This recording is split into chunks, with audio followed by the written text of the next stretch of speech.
And especially, we had more than 100 straight days of protests, which I think you would agree, you talk about peaceful protests, many of those turned into riots.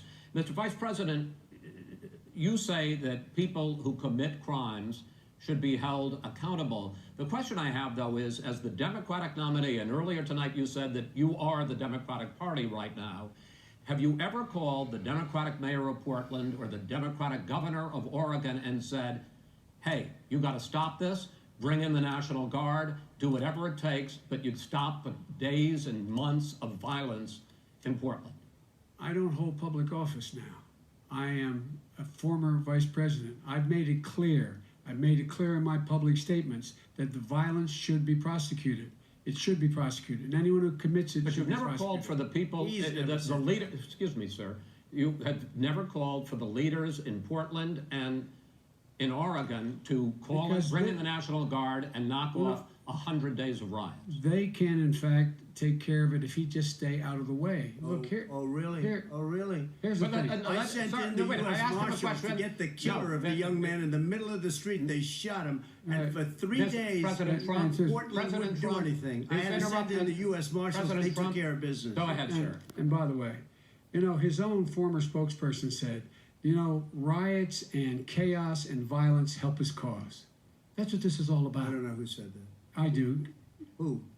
I think Kellyanne Conway. I don't think she said that. She said that. And so here's the, here's the point.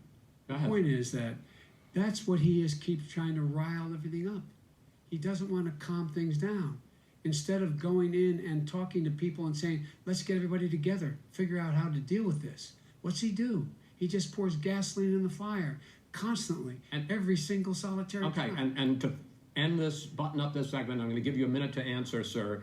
You have repeatedly criticized. I have to answer his statement. No, you have repeatedly. Wait, you've been talking back and forth. You made a statement. I'm asking you. I would love to end it. Sir, I would love to end it. You know, if you want to switch seats, we could very quickly. We can do that, but I'd send in the National Guard, it would be over. There'd be no problem. Okay. But they don't want to accept the National Guard. You have repeatedly criticized the vice president for not specifically calling out Antifa and other left-wing extremist groups.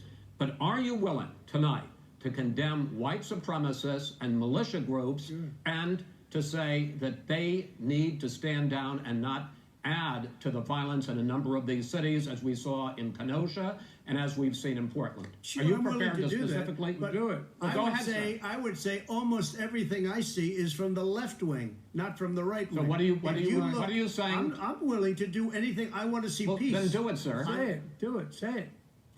You want to call him? What do you want to call him? Give me a name. Give me a white name. Supremacists and white supremacists and right Proud Boys. Stand back and stand by. But I'll tell you what.